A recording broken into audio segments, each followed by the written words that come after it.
ಪಾವಗಡ ಪಟ್ಟಣದ ಕೆಜಿಬಿ ಬ್ಯಾಂಕ್ ಪಕ್ಕದಲ್ಲಿರುವ ಬೂನ್ ಆಸ್ಪತ್ರೆಯಲ್ಲಿ ಉಚಿತವಾಗಿ ಸಾರ್ವಜನಿಕರಿಗಾಗಿ ಹೆಲ್ತ್ ಕಾರ್ಡನ್ನು ಮಾಡಿಕೊಡಲಾಗುತ್ತದೆ. ಆಸಕ್ತರು ಹೆಚ್ಚಿನ ವಿವರಗಳಿಗೆ 9035588254 ನಂಬರನ್ನು ಸಂಪರ್ಕಿಸಲು ಕೋರಲಾಗಿದೆ. ಜುಲೈ 21ರಂದು ಪಾವಗಡಕ್ಕೆ ರಾಜ್ಯದ ಮುಖ್ಯಮಂತ್ರಿ ಸಿದ್ದರಾಮಯ್ಯ ಆಗಮಿಸುತ್ತಿರುವ ಹಿನ್ನೆಲೆಯಲ್ಲಿ ಗುರುವಾರ ಪಾವಗಡ ಪಟ್ಟಣದ ತಾಲೂಕು ಪಂಚಾಯಿತಿ ಕಚೇರಿಯಲ್ಲಿ ಜಿಲ್ಲಾ ಪಂಚಾಯಿತಿ ಸಿಇಒ ಪ್ರಭು ಮತ್ತು ಜಿಲ್ಲಾಧಿಕಾರಿಗಳಾದ ಶುಭಾ ಕಲ್ಯಾಣ್ ಮತ್ತು ಜಿಲ್ಲಾ ಎಸ್ಪಿ ಕೆವಿ ಅಶೋಕ್ ಅವರು ಜಿಲ್ಲಾ ಮಟ್ಟದ ಅಧಿಕಾರಿಗಳ ಸಭೆಯನ್ನು ನಡೆಸಿದ್ದಾರೆ. ಈ ಒಂದು ಸಭೆಯಲ್ಲಿ ಜಿಲ್ಲಾ ಮಟ್ಟದ ಅಧಿಕಾರಿಗಳಿಂದ ತಮ್ಮ ಇಲಾಖೆಗಳಲ್ಲಿ ಯಾವ್ಯಾವ ಫಲಾನುಭವಿಗಳ ಆಯ್ಕೆ ನಡೆಸಲಾಗಿದೆ ಎಂಬ ವಿವರವನ್ನು ಜಿಲ್ಲಾಧಿಕಾರಿಗಳ ತಂಡ ಪಡೆದುಕೊಂಡಿದೆ. ತುಂಬಾ ಸೀರಿಯಸ್ ಆಗಿ ನಾವು ತಗೋಬೇಕು. ಅದಕ್ಕೋಸ್ಕರ ಲಾಸ್ಟ್ 20th ನಾವು ಕ್ಲೀನ್ ಮಾಡ್ತೀವಿ.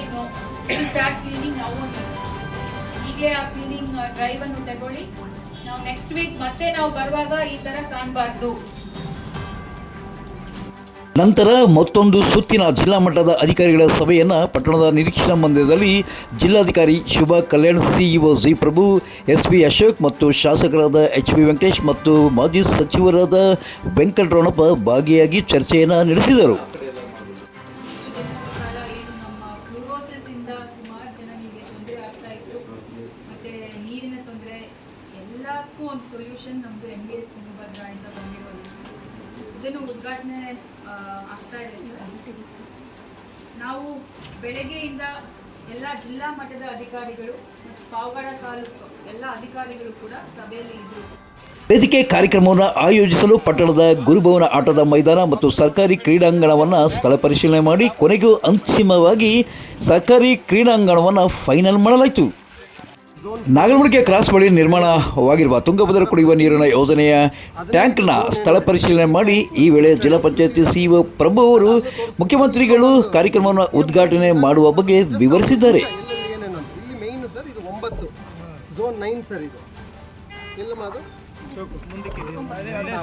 ಇದು ಇದೆ ಸರ್, ಈ ಜಾಗನೇ ಇದು. ಇದಕ್ಕೆ 23 ಹಳ್ಳಿ ಕವರ್ ಆಗುತ್ತೆ. ನಾವಿಲ್ಲಿ ತುಮಕೂರು ರಸ್ತೆಯ ಮಾರ್ಗದಲ್ಲಿ ನೂತನವಾಗಿ ನಿರ್ಮಾಣವಾಗಿರುವ ಸಮಾಜ ಕಲ್ಯಾಣ ಇಲಾಖೆ ವಸತಿ ನಿಲಯಗಳ ಕಟ್ಟಡಗಳನ್ನು ಸಹ ಇದೇ ತಂಡ ಭೇಟಿ ನೀಡಿ ಪರಿಶೀಲನೆ ನಡೆಸಲಾಯಿತು. ಈ ವೇಳೆ ಜಿಲ್ಲಾ ಮಟ್ಟದ ಅಧಿಕಾರಿಗಳು ಮತ್ತು ತಾಲೂಕು ಮಟ್ಟದ ಅಧಿಕಾರಿಗಳು, ಪುರಸಭೆಯ ಅಧ್ಯಕ್ಷರಂಥ ಸುದೇಶ್ ಬಾಬು, ಮಾಜಿ ಅಧ್ಯಕ್ಷರಾದಂಥ PH ರಾಜೇಶ್ ಮತ್ತು ಸದಸ್ಯರಾದಂಥ ಕಲ್ಪವೃಕ್ಷ ರವಿ, ತಹಶೀಲ್ದಾರ್ ವರದರಾಜು, ಇಒ ಜಾನಕಿರಾಮ್ ಸೇರಿದಂತೆ ಮತ್ತಿತರ ಅಧಿಕಾರಿಗಳ ತಂಡ ಹಾಜರಿದ್ದರು.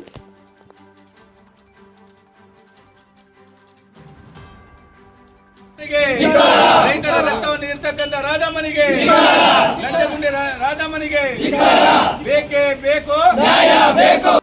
ಆನೆ ನಡೆದಿದ್ದೇ ದಾರಿ ಎಂಬಂತೆ ಪಾವಗಡದ ಸಬ್ ರಿಜಿಸ್ಟರ್ ರಾಧಮ್ಮ ಅವರ ವರ್ತನೆಯನ್ನು, ಲಂಚಗುಳಿತವನ್ನು ಖಂಡಿಸಿ ಪಾವಗಡ ತಾಲೂಕು ರೈತ ಸಂಘದ ಅಧ್ಯಕ್ಷರಂತ ನರಸಿಂಹರೆಡ್ಡಿ ನೇತೃತ್ವದಲ್ಲಿ ಗುರುವಾರ ಬೆಳಗ್ಗೆ 10 ಗಂಟೆಯಿಂದ ಸಂಜೆ 5 ಗಂಟೆವರೆಗೂ ಸಂಪೂರ್ಣವಾಗಿ 1 ದಿನಗಳ ಕಾಲ ಸಬ್ ರಿಜಿಸ್ಟರ್ ಕಚೇರಿ ಮುಂದೆ ಅವರನ್ನು ವರ್ಗಾವಣೆಗೊಳಿಸಬೇಕು, ಇಲ್ಲಾಂದರೆ ಅಮಾನತು ಮಾಡಬೇಕೆಂದು ಒತ್ತಾಯಿಸಿ ಧರಣಿ ಸತ್ಯಾಗ್ರಹವನ್ನು ಹಮ್ಮಿಕೊಂಡಿದ್ದರು. ಈ ವೇಳೆ ರೈತ ಸಂಘದ ಅಧ್ಯಕ್ಷರಂತ ಜಿ ನರಸಿಂಹರೆಡ್ಡಿ ಮಾತನಾಡಿದ್ದು ಹೀಗೆ: ಯಾವುದೇ ಒಂದು ದಾಖಲೆಗಳು ಬೇಕಿಲ್ಲ. ಅವ್ರು ಹೆಂಗೆ ಹೇಳಿದ್ರೆ ಅವರು ಗುಲಾಮರಂಗೆ ಅವ್ರು ಕೆಲಸ ಕೇಳ್ತಾರೆ. ರೈತರಾಗಲಿ ಸಾರ್ವಜನಿಕರಾಗಲಿ ಇಲ್ಲಿ ಬಂದಾಗ ಅವರು ಬೆಲೆ ಕೊಡೋದಿಲ್ಲ, ರೆಸ್ಪೆಕ್ಟು ಇಲ್ಲ. ಅವ್ರು ಏನೋ ಒಂದು ತಕರಾರು ಮಾಡಿ ಪಾರಿಕತೆ ಆಗ್ಬೋದು, ಮಾರ್ಟಿಗೇಜ್ಗೆ ಆಗ್ಬೋದು, ಇನ್ನು ಬೇರೆ ಯಾವುದೇ ಒಂದು ರಿಜಿಸ್ಟ್ರೇಷನ್ಗೆ ಅಧಿಕಾರಿಗಳು ಯಾರು DR ಬರೆದಿದ್ದೀವಿ, ಮತ್ತು ಕಮಿಷನರ್ಗೆ ಬರೆದಿದ್ದೀವಿ, ಸಂಬಂಧಪಟ್ಟ ಅಧಿಕಾರಿಗಳು ತಿಳಿಸಿದ್ದೀವಿ, ಮಾಜಿ MLAಗೆ ಹೇಳಿದ್ದೀವಿ, ಮತ್ತು ಹಾಲಿ MLAಗೆ ಹೇಳಿದ್ದೀವಿ. ನಾವು ಕೂಡ ಬಹಳ ಲೆಟರ್ ಕರೆಸ್ಪಾಂಡೆನ್ಸ್ ಮಾಡಿದ್ದೀವಿ. ಹೆಸರು ಕೇಳಿದ್ರೇ ಅವ್ರಿಗೆ ನಡ್ಕ ಹುಟ್ತಾ ಇದೆ ಅಂತೆ. DR ಹೇಳ್ತಾರೆ, ನಾವು ನಿಜವಾಗ್ಲೂ ಹೇಳಬೇಕಾದ್ರೆ ನಾವು ನಿಸ್ವಾರ್ಥರು, ನಾವು ಪೋಸ್ಟ್ ಮ್ಯಾನ್ಗಳಿದ್ದಂಗೆ. ನೀವು ಕೊಟ್ಟಂಥ ಲೆಟರ್ಗಳನ್ನ ನಾವು ಮೇಲಾಧಿಕಾರಿಗಳು ಕಳಿಸ್ತೀವಿ, ಹೊರತು ನಮ್ಮ ಕೈಲಿ ಏನೂ ಆಗೋದಿಲ್ಲ ಅಂತ ಮೊನ್ನೆ DR ಹೇಳಿದ್ದಾರೆ. ನಿನ್ನೆ ರೈತ ಸಂಘದ ಈ ಒಂದು ಉಗ್ರ ಹೋರಾಟವನ್ನು ಬೆಂಬಲಿಸಿ JDSನ ಯುವ ಮುಖಂಡ ಮಾಜಿ ಪುರಸಭಾ ಸದಸ್ಯ ಮನು ಮಹೇಶ್ ಆಕ್ರೋಶ ವ್ಯಕ್ತಪಡಿಸಿ ಮಾತನಾಡಿದ್ದಾರೆ. ಈ ಒಂದು ಹೋರಾಟ ಮಾಡ್ತಾ ಇದ್ದಾರೆ. ಅವ್ರಿಗೆಲ್ಲರಿಗೂ ಕೂಡ ನಾನು ಫಸ್ಟು ಧನ್ಯವಾದಗಳು ತಿಳಿಸ್ತಾ ಇದ್ದೀನಿ. ಏನು ಇವತ್ತು ಉಪನಿರ್ಮಾಣಾಧಿಕಾರಿ ಕಚೇರಿಯಲ್ಲಿ ಎಷ್ಟು ಭ್ರಷ್ಟಾಚಾರ ನಡೀತಾ ಇದೆ ಅಂದರೆ ಅದು ಹೇಳ್ಬಾರ್ದು.